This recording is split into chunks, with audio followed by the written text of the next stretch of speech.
Okay, so now I've just got a bit of 1/4 inch MDF in here now with a V-bit for the moment, and then an 1/8 inch we'll cut out. We're doing the templates. I'm going to do a set. I'm going to do a pair for mortise and tenon and a pair for dovetail. So we'll just get the templates cut, and then we'll go back over to the jig and finish it up.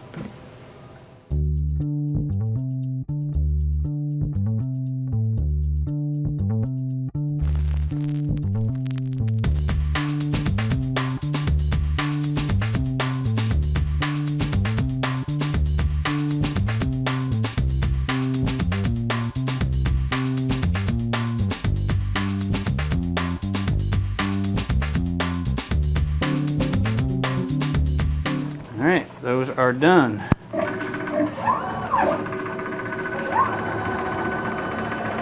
Just take a screw, I'm going to unscrew them. I had started out screwing it in with 2 screws a piece on each slot, but that was overkill, unnecessary. So we'll do a little removal here.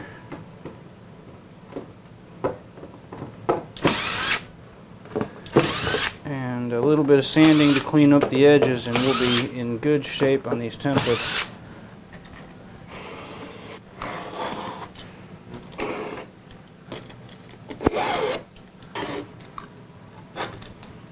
Okay.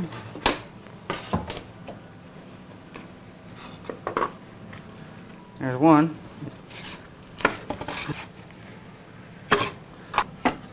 Just a little cleanup now is all we need.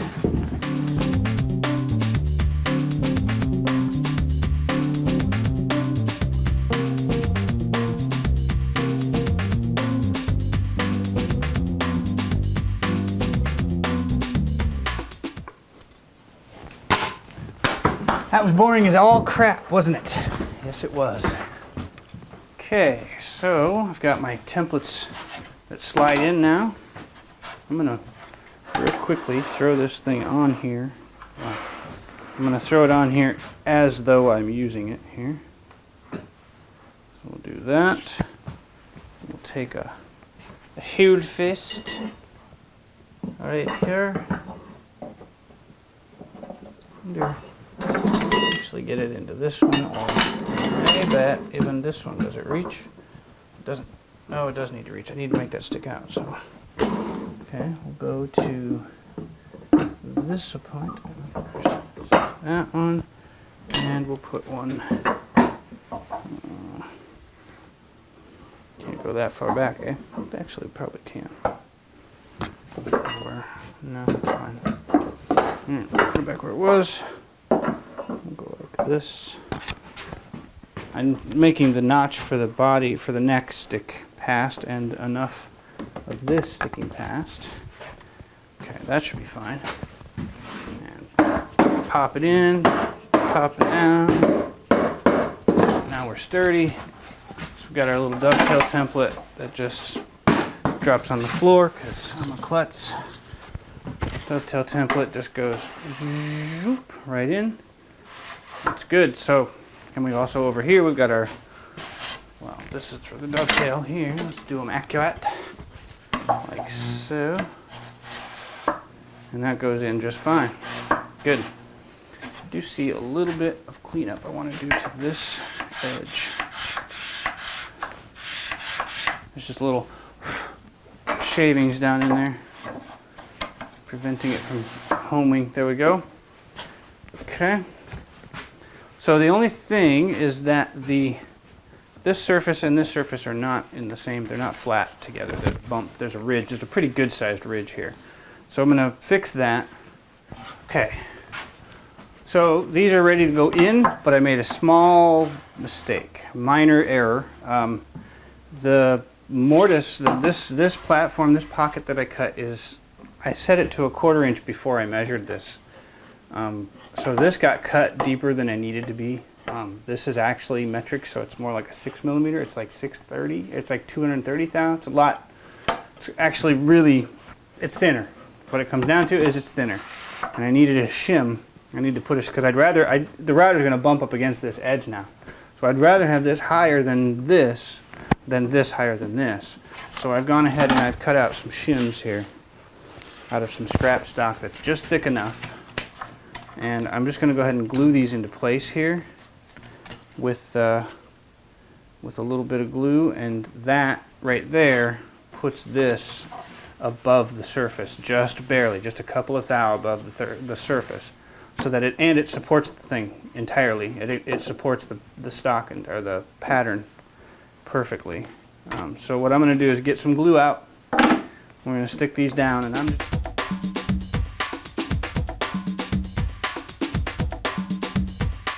Alright, so while I wait for the glue to dry, we've got the panel that will hold the neck in place. This is face down. I'll get the hinge mounted on here. I'm going to do that.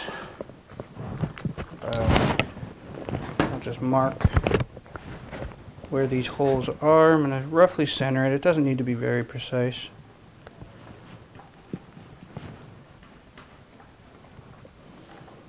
And then we'll make a couple of little dinks where the hole goes.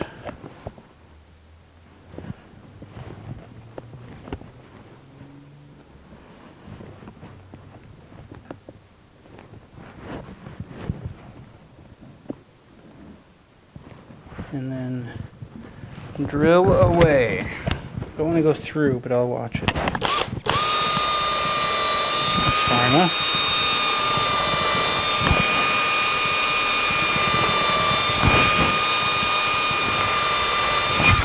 Did not go through on any of them, which is perfect. Okay. We can put the hinge back into place here.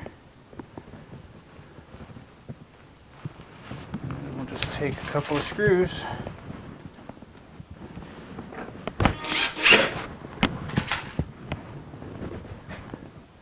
And consider this piece mounted.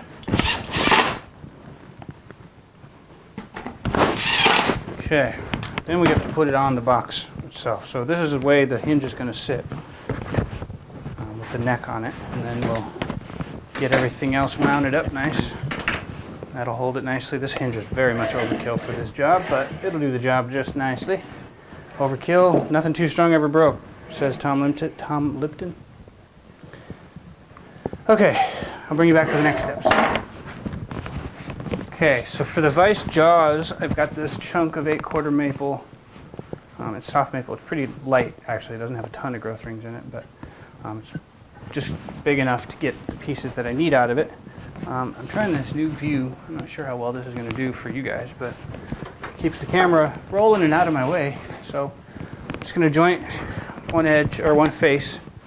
And this should yield, if I look at the grain right, this might yield it so I can just joint the edge as well. So go after it here. It's just short enough to fit, so I don't have to do anything crazy. So, all right, it's going to get a little bit loud for a second. Okay.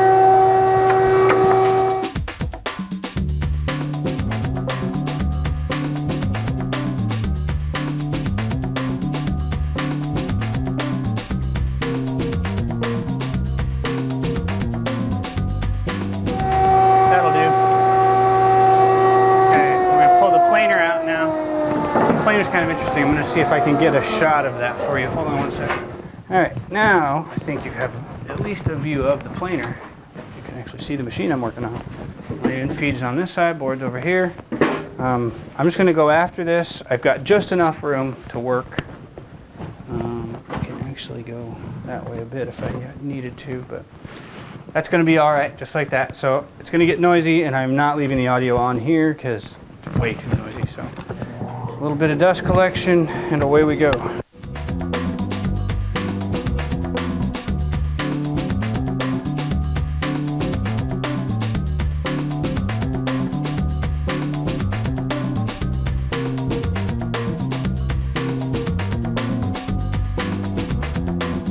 All right, we are now ready to rip it down.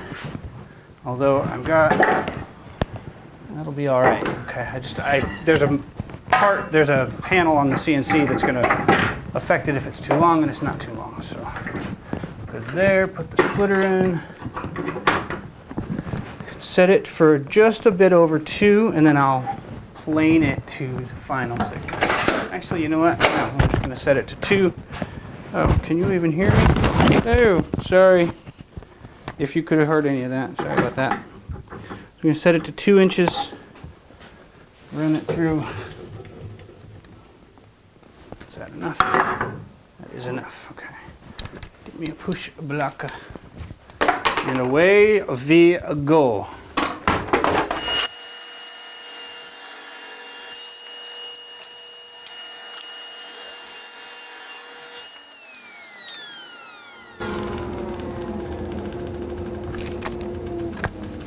Okay, that's enough of that. Let that stop. And we can toss scrap. Boy, that's sugary, ain't it? But that got really figured stuff. Nice. Accidental figure. Unexpected. All right. Back over to the planer, and we're going to get these down to about 2 inches. I lied to you. That isn't where we're going. We're not going to the planer. We're done with that. That is 2 inches. That is enough.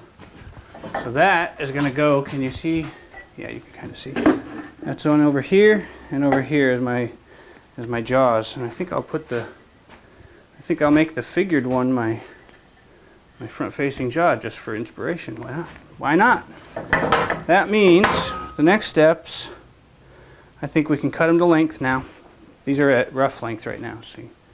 So I'm just going to run over here to this matissau and cut these to final length, which is 18 3/4. I've got a bit of PVC in my way.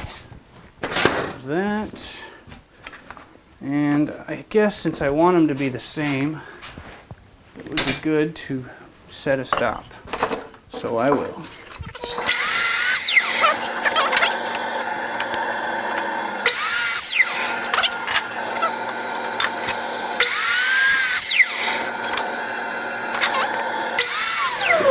Okay. Now, the next steps is some shaping stuff we got to do. I'll bring you back here in just a second. Okay, in order to do the next step, I'm not shaping yet. I got to get drilling, but I need to mark holes. In order to do that, I need to move some stuff out of the way. And that means the glue is dry enough anyway, so that just means getting this stuff out of the way. So, you didn't see this part get glued in, but it's the same situation as the others. Pop it. There. Okay, I'll get back to these when I am ready. When I feel like it. Don't feel like it right now. Yeah, we're gonna hold up. Let's go grab my transfer punches. I'm coming to you. That was creepy as hell. This is too. Okay, I'm going to take the jaws that need it. This one's going to be faced. It's going to be oriented here. It's going to be the moving jaw. It's the one that's going to slide. So I'm going to shape this face. The other side is getting barrel nuts in one end and a through hole. So you'll kind of get a sense of the mechanism here shortly. I'm going to just grab a hold of this like so and grab a clamp on it right here. Another clamp right here, and then I'm going to wrap it with more clamps so that when I pound here, it's not going to kill anything. Yeah, that's up against it. That's flush. Just combating the forces of smacking it with a mallet here is all. Because I'm about to try to transfer punch these holes nicely. So I'm flush against the uprights because I got to rotate this 90, and I want these holes to be coincident. There's going to have to be an intersecting set of holes here. So doink. And over here we doink. Okay. Now, pop these. Well, that clamp was barely even on it. Well, whatever. Okay, now I'm going to drill from above, so I'm going to turn this thing 90 degrees like this. get it back to flush on these ends, and then reclamp it here. I want to tap it a little bit here.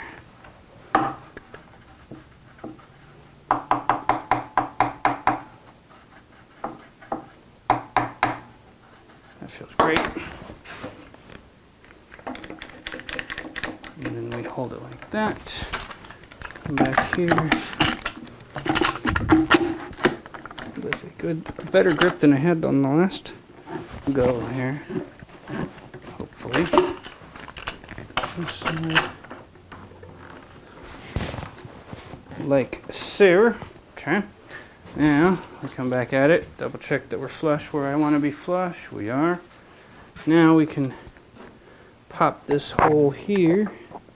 And I'm fine with right where it is. That location does not bother me.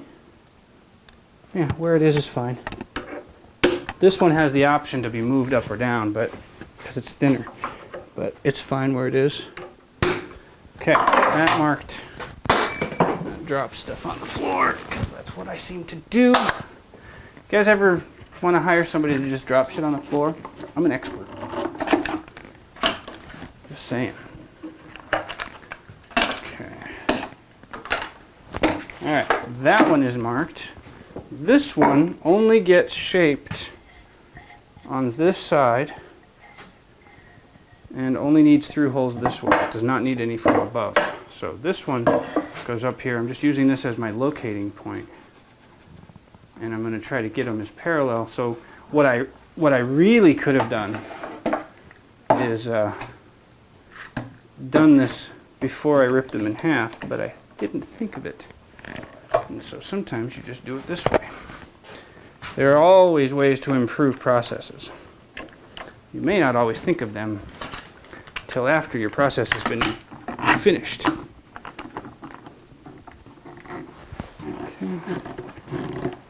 Hold of that one. And this care is just so that I don't have the. This is. I'm taking this level of care so I don't have the vise jam on me at all. Make sure I got in there. Just try to get everything aligned as much as I can. You tend to shoot for perfection, you'll get a lot closer than if you shoot for mediocrity. So, a little wisdom. Right. These go right back. We're done with them for now. Put them on again when I go to mount the fixed jaw, but for the moment we are done with those. And now we can go to the drill press and drill these holes out. So I'll take them over there. Okay, so now we've got a couple of holes to drill in this one and a pair in this one. And this system I'm going to make is the jaw is going to sit like this. A bolt is going to go through, or some threaded rod is going to go through here. Inside this, it's actually going to go this way. Inside through this top hole is a 1/2-inch steel rod with a tapped hole through it. It'll be a barrel nut. So that one technically doesn't have to go all the way through. It can actually go part way and stop. So the first thing I want to do, and this one's the moving jaw. So in order, the reason for the barrel nut is so that the jaw can pivot, and that means the holes have to be oversized. And since it's 5/16, I figure if I drill a 1/2-inch hole through this, that barrel nut's going to have lots of room to pivot. So we'll just go through and I'm going to make all 4 of these holes 1/2-inch, then I'll make these holes 5/16. That's the plan anyhow. So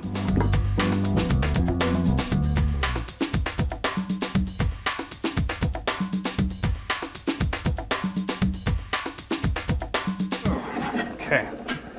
That is the beginnings of my vise for this. I'll give you a bit of a look here. Hold on one sec. Okay, so now the next steps on this are to get the fixed jaw mounted. So I'm just going to take the thing and hold it up here.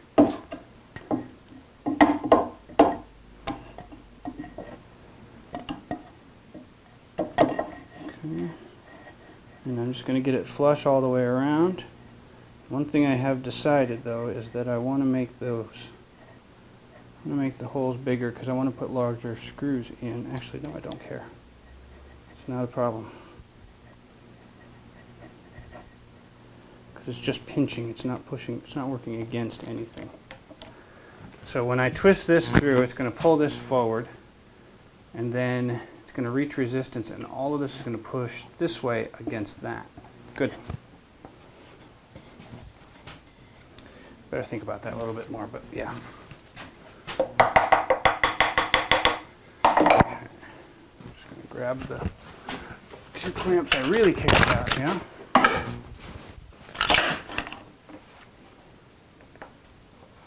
And I'm going to shoot for as flush as I can get it here on the face. I think it looks good, but it's not essential because it's, functionally speaking, it's just a matter of staying put. Like so. Okay. Check for flushness. I'm going to move it forward a bit as soon as I figure out where I threw my hammer. You guys see it? I don't see it. I do not see where I put it. I put it somewhere. I've hidden it from myself. It's right here. Oh, I swear it's a wonder I get through the day. Not too far. Like so. I may throw in a second set of screws here just for beef. Right, that is good. All flush everywhere I want it. Okay. Into the drill we place our drill bit. And we go as deep as I can dare go. That's about as deep as it dare go. I didn't even do the transfer punch thing here. I could have. Maybe I should have.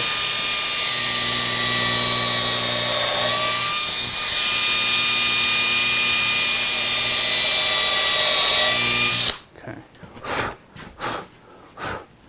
And yeah, I think I might throw in some extra holes here, but let's go get some long-ish countersunk screws. That is definitely going to interfere, but I can get it in there and then did you poke through? Not really. Good. Okay, so we'll just get this on now. Get this one in here. Pretty surprised it didn't poke through actually. Put them up here. Okay, these guys can go as deep as they dare. There's crud. I hate Phillips screwdriver screws because, not for just the camming out, but they get crap in them, sort of jammed, and then the Phillips bit, the screwdriver, doesn't sink in and get a good purchase, and then you end up camming out even worse and stripping it. There we go. One more. I don't know if you saw, but I countersunk the cherry shim that I put in here so that they were low enough. But there's the fixed jaws in place. I'm probably going to come back about a ½ inch and do another row of screws. This actually feels really nice though. Okay, so that's on. Now you can kind of get a sense of what this thing does. So here, that's barely, here's how you deal with that. So the way this is going to work is that we put a thread rod through here.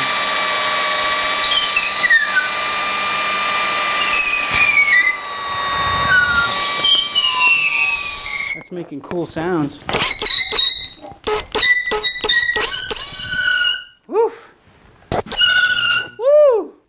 going to drill these out to bigger, to a larger size, but, oh, I forgot to put the jaw in place, but I got to make that bit. So that's proving to me, though, that it's going to work.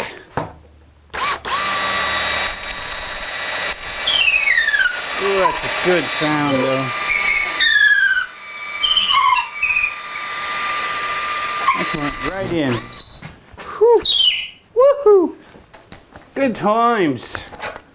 Okay, so that's obviously wherever I put it, the moving jaw will be in here, sliding back and forth to grab onto the body up here. Makes perfectly good sense, right? That just proves it to me that that this is probably going to work just fine. All right. The next steps will be what? I don't know.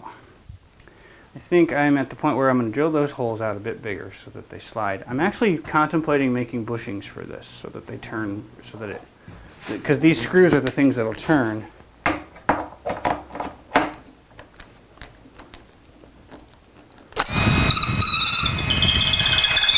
noises. Yeah, I can't make it strip itself. I'd rather drill it anyways. But you kind of get the idea. So my next steps are going to be to, I guess, drill it out. Ah, that's good noise. Good sound.